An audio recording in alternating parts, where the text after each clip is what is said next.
কিন্তু এরকম পরিবেশে একজন মানুষ বেঁচে থাকার জন্য যা প্রয়োজন তা হচ্ছে অক্সিজেন, খাবার এবং পানি। এবং সবচেয়ে অবিশ্বাস্য বিষয় হচ্ছে উদ্ধার করার পর রেশমা নিজের পায়ে ভর করে হেঁটে যাচ্ছিলেন। কর্মীরা কি তাকে রক্ষা করতে পারবেন? ১০ দিন চলে যাওয়ার পর এই ধ্বংসস্তূপের মধ্যে কেউ যখন তার অবস্থা বুঝতে পারেনি, তখন খানিকটা নিরাশ হয়ে যান রেশমা। দারিদ্র পরিবারের কথা চিন্তা করে রেশমা ঢাকায় আসার সিদ্ধান্ত নেন। তখন তার বয়স ছিল ১৭ থেকে ১৯ এর মধ্যে। এই বয়সে মেয়েরা সেলাইয়ের বেসিক দক্ষতা থাকলেই গার্মেন্টসে চাকরি মিলত। গ্রামের অন্যান্য মেয়ের মতো রেশমা চিন্তা করত, যদি আমি গার্মেন্টসে চাকরি করি তাহলে প্রতি মাসে আমার বাড়িতে টাকা পাঠাতে পারব। যার জন্য পরিচিত আত্মীয়স্বজনদের মাধ্যমে ঢাকায় আসেন এবং সেখানে একটি গার্মেন্টসে চাকরি নেন রেশমা আক্তার। জীবনযুদ্ধে রেশমা প্রতি মাসে যা বেতন পেতেন তা ছিল প্রায় ৪ থেকে ৫,০০০ টাকা। তার বেশিরভাগই তিনি পরিবারের জন্য পাঠাতেন। রেশমা সাভারের রানা প্লাজার তৃতীয় একটি গার্মেন্টসে কাজ করতেন। ভবনে ফাটল ধরার পরও তাদেরকে কাজ করতে বাধ্য করা হয়েছে, যা হাজারো কর্মীদের জন্য ঝুঁকিপূর্ণ ছিল। ২৪শে এপ্রিল ২০১৩ সালের সকালে যখন ঘটনাটি ঘটে তার পূর্বেই ভবনের মধ্যে ফাটল দেখা দিয়েছিল। অন্যান্য শ্রমিকের মতো রেশমাকে বাধ্য করা হয়েছিল কাজ করার জন্য। ভবনটি যখন ধসে পড়ে তখন অনেক মানুষ মারা গেলেও রেশমা একটি ফাঁকা স্থানের মধ্যে নিজের জীবনকে রক্ষা করার চেষ্টা করেন। প্রশ্ন হচ্ছে, যখন হাজার, হাজার মানুষ মারা যাচ্ছেন, তখন রেশমা কিভাবে নিজেকে রক্ষা করবেন এই অবস্থার মধ্যে? অবিশ্বাস্য বিষয় হচ্ছে ভবন ধসের পরও তৃতীয় তলায় অবস্থানরত এই রেশমা আক্তার নিজেকে কোনো না কোনোভাবে একটি ফাঁকা স্থানে নিয়ে গিয়েছিলেন। যার জন্য নিজেকে নিজে রক্ষা করতে পেরেছেন। কিন্তু এরকম পরিবেশে একজন মানুষ বেঁচে থাকার জন্য যা প্রয়োজন তা হচ্ছে অক্সিজেন, খাবার এবং পানি। এবং সেই সাথে উদ্ধারকর্মী তাকে সেখান থেকে সঠিক সময়ে যদি উদ্ধার না করতে পারেন, তাহলে কখনোই আর বেঁচে থাকা সম্ভব নয়। এখন রেশমার জন্য বড় চ্যালেঞ্জ হচ্ছে নিজেকে রক্ষা করতে হবে। উদ্ধারকর্মী এখানে আসার পূর্ব পর্যন্ত অক্সিজেনের মাধ্যমে, পানির মাধ্যমে এবং খাবারের মাধ্যমে। যদি এ ৩ টির কোনো একটি কমতি হয়, তাহলেই খুব শীঘ্রই মারা যাবে রেশমা। অবিশ্বাস্যভাবে রেশমা যেখানে অবস্থান করছিল, সেখানে একটি ফাঁকা স্থান ছিল, যার মাধ্যমে সে শ্বাস-প্রশ্বাস নিতে পারছিল। তার হাতে কিছু খাবার ছিল, যার দ্বারা সে তার ক্ষুধা নিবারণ করছিল। কিন্তু এই মুহূর্তে তার কাছে সবচেয়ে বড় চ্যালেঞ্জ হচ্ছে খাবার পানির ব্যবস্থা করা। ধ্বংসস্তূপের মধ্যে একটি পাইপলাইন তিনি খুঁজে পেয়েছেন, যেখান থেকে তিনি খাবার পানি সংগ্রহ করছিলেন। যদিও এটি পর্যাপ্ত ছিল না, কিন্তু সারভাইভ এর জন্য এগুলো তার প্রয়োজন ছিল। দেখুন, শুনতে আমাদের কাছে সহজ মনে হলেও এই পরিস্থিতিতে রেশমার জন্য সারভাইভ করা মোটেই সহজ ছিল না।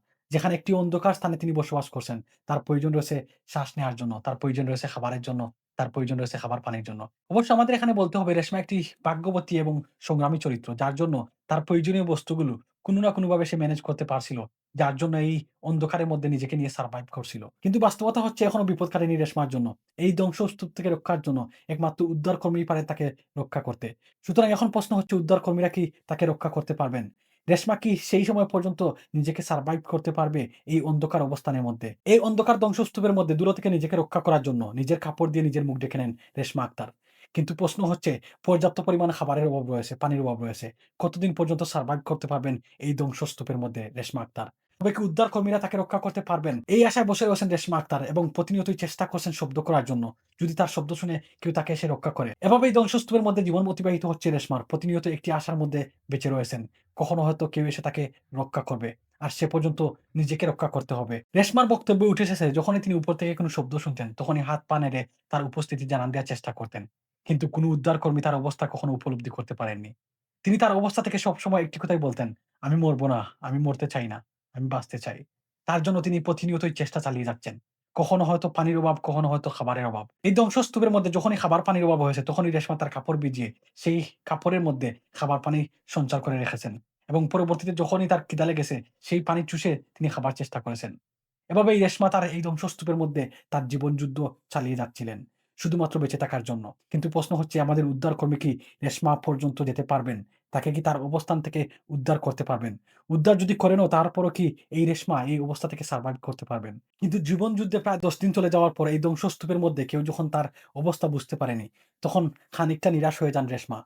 কিন্তু তিনি ভেঙে পড়েননি। তিনি আবার উঠে দাঁড়ান এবং চেষ্টা করেন কোনোভাবে যদি শব্দ করে উদ্ধারকর্মীকে তার অবস্থা জানান দিতে পারেন, তাহলে হয়তো আমাদের দেশের উদ্ধারকর্মী তাকে এই অবস্থা থেকে উদ্ধার করবে। সেই আশায় বসে রয়েছেন রেশমা এবং প্রতিনিয়তই তার অবস্থা জানান দেওয়ার জন্য বিভিন্নভাবে চেষ্টা করে যাচ্ছেন। কিন্তু বাস্তবতা হচ্ছে প্রায় ১০ থেকে ১২ দিন এভাবেই দিন চলে যাচ্ছে। এভাবেই প্রতিনিয়তই দিন অতিবাহিত হয়ে যাচ্ছে, কিন্তু রেশমাকে উদ্ধারের জন্য কেউ এখনো আসেননি। অতঃপর ভবন ধসের ১৭তম দিনে ১০ই মে ২০১৩ সালে উদ্ধারকর্মীরা একটি শব্দ শুনতে পান। বাঁচাও! কেউ যেন বলছেন বাঁচাও। কিন্তু ১ম দিকে উদ্ধারকর্মীরা মনে করেছেন এটি হয়তো তারা শুনতে ভুল করছেন। এখানে অনেক মানুষ রয়েছে, কোনো একটি শব্দ হয়তো তারা শুনতে ভুল করছেন। কিন্তু বারবার এই শব্দটি যখন রিপিট হচ্ছে, তখন উদ্ধারকর্মীরা চিন্তা করলেন, ১৭তম দিন পর এখানে কি এখনো কেউ বেঁচে রয়েছে? তারা নিজেদেরকে নিজেরাই বিশ্বাস করতে পারছিলেন না। ঠিক তখনই তারা খোঁজার চেষ্টা করছিলেন, এখানে কেউ একজন এখনো জীবিত রয়েছেন। অতঃপর ১৭তম দিনের একটি পর্যায়ে উদ্ধারকর্মীরা রেশমাকে দেখতে পান। রেশমা যখন উদ্ধার কর্মীর টর্চের আলো দেখতে পান, তখন তিনি একটি আকুতি করেন, "ভাই আমাকে বাঁচান।" ১ম ধাপে যদিও উদ্ধারকর্মী রেশমাকে দেখেছেন এবং রেশমা উদ্ধারকর্মীকে দেখেছেন। কিন্তু এখন সবচেয়ে বড় প্রশ্ন এবং সবচেয়ে বড় চ্যালেঞ্জ হচ্ছে, উদ্ধারকর্মী কি এই অবস্থায় রেশমাকে এখান থেকে উদ্ধার করতে পারবেন? এই রেশমা ১৭ দিন আগে এই ধ্বংসস্তূপের মধ্যে আটকা পড়েছেন। যিনি কিনা শারীরিক এবং মানসিকভাবে বিকারগ্রস্ত হয়ে পড়েছেন। এত পরিমাণ শক্তি নেই এখান থেকে উঠে দাঁড়ানোর জন্য। কিন্তু আমাদের উদ্ধারকর্মী কিভাবে এই রেশমাকে এই ধ্বংসস্তূপ থেকে রক্ষা করবেন? যদি একটি ভারী বস্তু এখানে তার উপর পড়ে তাহলে সেখানেই তিনি মারা যাবেন। ভারী যন্ত্রপাতি, ধ্বংসস্তূপ নড়ে গিয়ে তার ক্ষতি হতে পারে। সুতরাং ছোট, ছোট জিনিসপত্র কেটে এখানে পথ করতে হবে রেশমাকে রক্ষার জন্য। আর আমাদের উদ্ধারকর্মী ঠিক একই কাজটি করলেন। প্রায় ৪ ঘন্টা কাজ করার পর টানেলে পথ করে তাকে উদ্ধার করেছিলেন বাংলাদেশের উদ্ধারকর্মী সেদিন। এবং সবচেয়ে অবিশ্বাস্য বিষয় হচ্ছে উদ্ধার করার পর রেশমা নিজের পায়ে ভর করে হেঁটে যাচ্ছিলেন। যা দেখে সবাই অবাক হয়ে গিয়েছিলেন। উদ্ধারের পর রেশমাকে সাভারের কম্বাইন্ড মিলিটারি হসপিটালে নিয়ে যাওয়া হয়। সেখানে ডাক্তার দেখে আশ্চর্যজনকভাবে বলেন, "শুধুমাত্র পানি শূন্যতা ছাড়া তেমন কোনো সমস্যা হয়নি। তেমন কোনো ইনজুরি হয়নি রেশমা আক্তারের।" রেশমা আক্তার উদ্ধারের পর সারা বিশ্বে আন্তর্জাতিক নিউজ মিডিয়াগুলো বিভিন্ন ধরনের নিউজ করতে থাকেন। বিভিন্ন সংবাদপত্র, নিউজ মাধ্যমে তাকে মিরাক্কেল সার্ভাইভার বা অলৌকিক মেয়ে হিসেবে উল্লেখ করা হয় এবং বিভিন্ন স্থানে তাকে নিয়ে গর্ব করা হয়। সেই সাথে বাংলাদেশের উদ্ধার কর্মীদেরকে নিয়ে গর্ব করা হয়। সেই সাথে রেশমা বেঁচে থাকা বাংলাদেশ শ্রমিক পরিবেশ নিয়ে আন্তর্জাতিক মহলে নানাবিধ প্রশ্ন উঠে। ধ্বংসস্তূপে বেঁচে থেকে ১৭ দিন পর উদ্ধারকৃত এই রেশমা যখন ফিরে আসেন, আমাদের দেশের বিভিন্ন সংস্থা, বিভিন্ন এনজিও তাকে বিভিন্নভাবে সাহায্য করে। তার শারীরিক এবং মানসিক যত্ন নেওয়ার জন্য বিভিন্ন সংস্থা, বিভিন্ন এনজিওরা এগিয়ে আসেন। তার পরবর্তী রেশমা রেডিসন ব্লু একটি হোটেলে কাজ করেছেন দীর্ঘদিন। তার পরবর্তী তিনি সেই কাজ থেকে অব্যাহতি নিয়ে বর্তমানে তিনি একটি লো প্রোফাইলের জীবনযাপন করছেন। বর্তমান সময়ে তিনি বিভিন্ন নিউজ মিডিয়া বিভিন্ন সময় তিনি দৃষ্টিগোচর করছেন। নিজেকে একটি সাধারণ জীবনযাপনের মধ্যে রাখার চেষ্টা করছেন। যে সমস্যার সম্মুখীন হয়েছেন রেশমা, যে ধরনের ট্রমাটাইজ হয়েছেন, তা থেকে নিজেকে উদ্ধার করার জন্য, তা থেকে নিজেকে ফিরিয়ে নিয়ে আসার জন্য বর্তমানে একটি সাধারণ জীবনযাপন করছেন। এরকম পরিস্থিতিতে একজন মানুষ যখন ফিরে আসেন, একজন মানুষ মানসিকভাবে, শারীরিকভাবে ভেঙে পড়েন। তা থেকে ফিরে আসা আসলেই কষ্টসাধ্য। রেশমার গল্প বাংলাদেশে দুর্বল শ্রমিক নিরাপত্তা, দারিদ্রতার চাপ এবং সাধারণ মানুষের জীবনযাপন এখানে উঠে এসেছে। রেশমার এই গল্প থেকে আমরা যা শিখতে পারি, যখনই যে সমস্যায় থাকবেন, যে অবস্থায় থাকবেন, কখনো আশা ছেড়ে দেবেন না।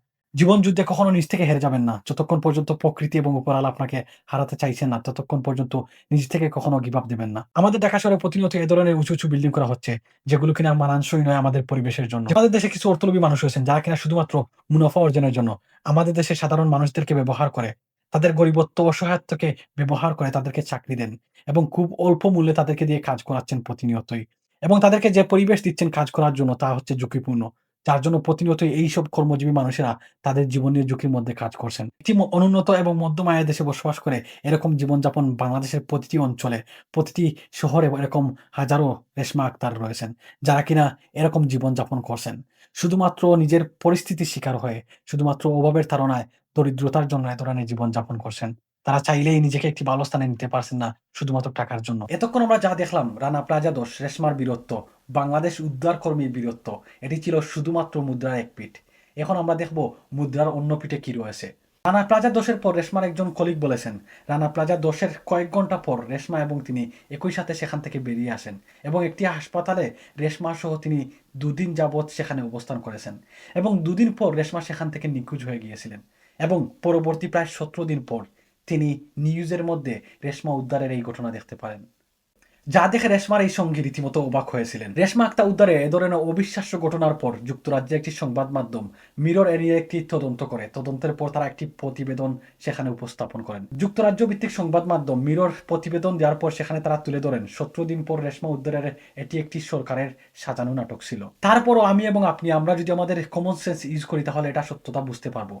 একজন মানুষ ধ্বংসস্তূপের মধ্যে আটকা পড়ে রয়েছেন, শুধুমাত্র কয়েক টুকরো বিস্কুট খেয়ে জীবন ধারণ করছেন। তা কি আসলেই বিশ্বাসযোগ্য বলে মনে হয় আপনার কাছে? তবে এখানে আমার মত হচ্ছে রেশমা এখনো বাংলাদেশের মধ্যে রয়েছেন। রেশমা এখনো বাংলাদেশে অবস্থান করছেন। কিসের জন্য বাংলাদেশ প্রশাসন, কিসের জন্য বাংলাদেশের মিডিয়াগুলো রেশমাকে ফোকাসে নিয়ে এর সত্যতা তুলে নিয়ে আসছেন না? ঘটনা যদি সত্যিই সাজানো হয়ে থাকে তাহলে বাংলাদেশ গার্মেন্টস কর্মীদের সাথে রানা প্লাজায় যারা মৃত্যুবরণ করেছেন তাদের সাথে এটি অবিচার করা হয়েছে। তাদের মৃত্যুকে লুকায়িত করার জন্য, তাদের জীবনকে তুচ্ছ করে দেখানোর জন্য এ ধরনের একটি কর্মকাণ্ড করা হয়েছে। আর যদি ঘটনা সত্যি হয়ে থাকে, রেশমা উদ্ধার ঘটনাটি সম্পূর্ণ সত্যি হয়ে থাকে, তাহলে অবশ্যই বলতে হবে এটি একটি মিরাক্কেলিক ঘটনা। বন্ধুরা, আজকের মতো ভিডিও এখানে শেষ করব। রানা প্লাজা নিয়ে সম্পূর্ণ একটি ভিডিও আসবে। এখানে কে বা কারা জড়িত রয়েছেন, কিভাবে এই দুর্ঘটনা ঘটলো তা নিয়ে একটি সম্পূর্ণ ভিডিও আসছে আমার ফেসবুক পেজ এবং ইউটিউব চ্যানেলে। তার জন্য অবশ্যই আপনারা আমার Facebook পেজ ফলো করে রাখবেন এবং YouTube চ্যানেলটি সাবস্ক্রাইব করে রাখবেন।